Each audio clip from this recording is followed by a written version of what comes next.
The confrontation intensified not through spectacle, but through structural maneuvering.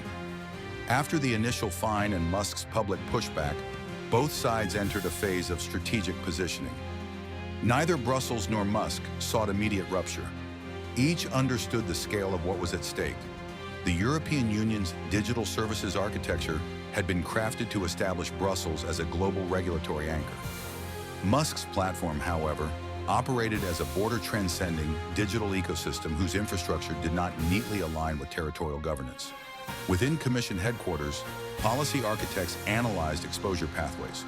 The Digital Services Act granted Brussels enforcement leverage through market access conditions. Yet the architecture of modern digital platforms is modular. Cloud distribution networks, decentralized server routing, and jurisdictional data segmentation create elasticity. Musk's suggestion of operational recalibration was not theatrical rhetoric. It signaled technical optionality. European regulators escalated scrutiny by initiating a secondary review cycle, examining algorithmic risk mitigation protocols. The official language emphasized systemic stability and user protection. Internally, the move served a strategic purpose. Brussels needed to reinforce enforcement credibility quickly. If a high-profile challenge appeared to weaken regulatory resolve, other platforms could adopt similar resistance postures. Musk responded with documentation, transparency initiatives, releasing structured summaries of regulatory communications to frame the dispute as interpretive overreach rather than compliance refusal. He carefully avoided direct treaty confrontation language. Instead, he focused on ambiguity. Ambiguity is powerful in governance disputes. If regulatory boundaries appear fluid, public trust destabilizes. European Parliament factions split subtly. Integration advocates supported strong enforcement to preserve regulatory authority. Sovereignty-leaning members cautioned against overextension that might trigger backlash from digital entrepreneurs and investors. Public hearings were scheduled. Analysts described the moment as the first visible stress test of Europe's digital sovereignty model. Financial markets began pricing long-term implications rather than immediate disruption.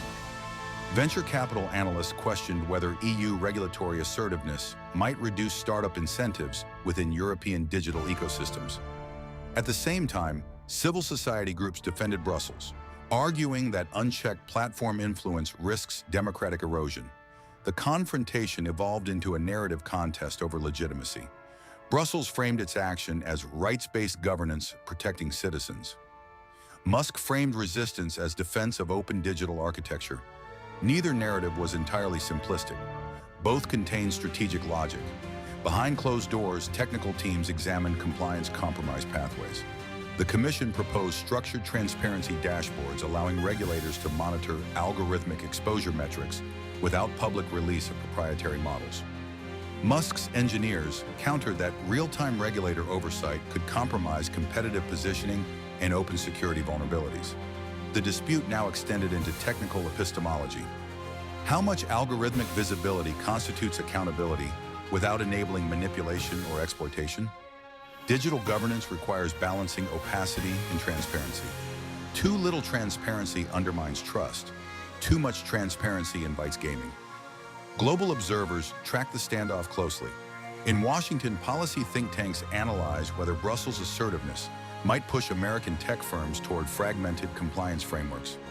In Beijing, regulators observed whether EU enforcement would strengthen arguments for state-centric digital sovereignty. In emerging markets, governments evaluated which model to emulate. Weeks passed without visible de-escalation. The Commission expanded its legal brief to include enhanced risk disclosure requirements. Musk countered by accelerating platform feature development designed to distribute moderation authority across community layers, arguing that decentralized moderation reduces systemic concentration risk. This strategic pivot complicated enforcement. If moderation becomes partially community-driven rather than centrally algorithmic, regulatory definitions of systemic risk require reinterpretation. Brussels faced a dilemma. Strict enforcement against decentralized moderation models could appear to penalize participatory governance experiments. Relaxed enforcement could signal weakness. European Council leaders quietly intervened to prevent economic destabilization. They encouraged negotiation pathways that preserved regulatory credibility without forcing structural exit scenarios.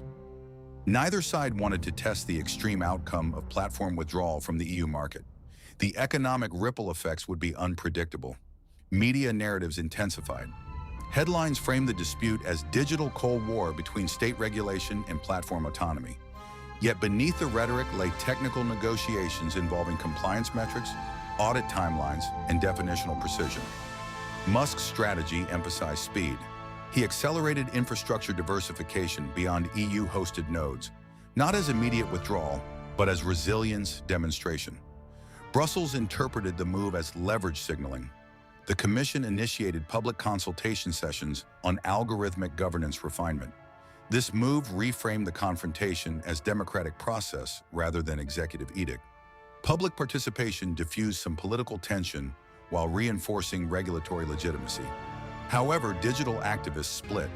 Some criticized Musk for dramatizing compliance disputes. Others criticized Brussels for centralizing interpretive authority over speech frameworks. The issue transcended fine amounts and entered philosophical terrain regarding governance in network societies. Investor pressure mounted on both sides. European institutional investors held significant positions in Musk's ventures. Prolonged confrontation risked broader portfolio volatility. Conversely, European governments had invested political capital in presenting the digital services framework as gold standard.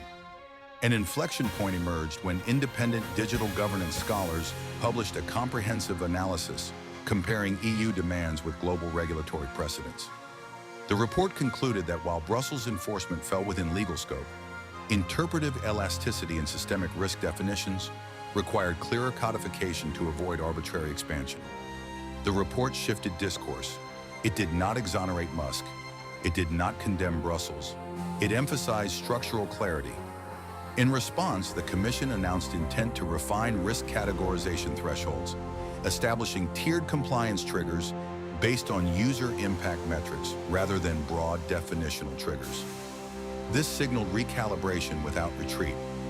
Musk reciprocated by proposing a jointly monitored transparency pilot project limited to specific content domains, allowing regulators insight into moderation processes without exposing full algorithmic architecture.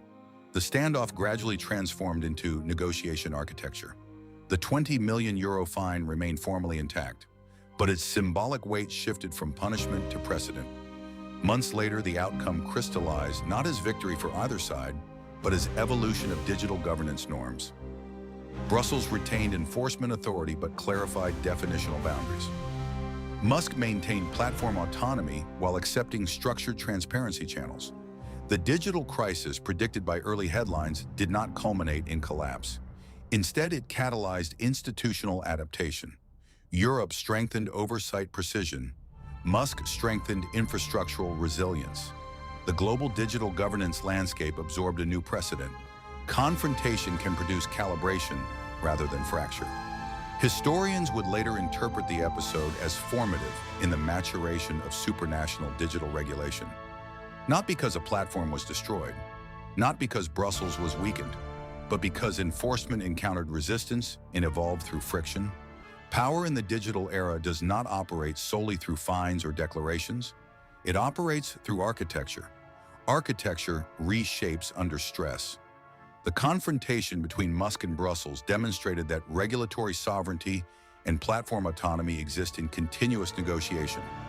Neither can eliminate the other without destabilizing the ecosystem that sustains both. The €20 million fine marked the opening chapter of a broader transformation. Digital governance would never again assume uncontested authority, nor would platform architects assume immunity from territorial law.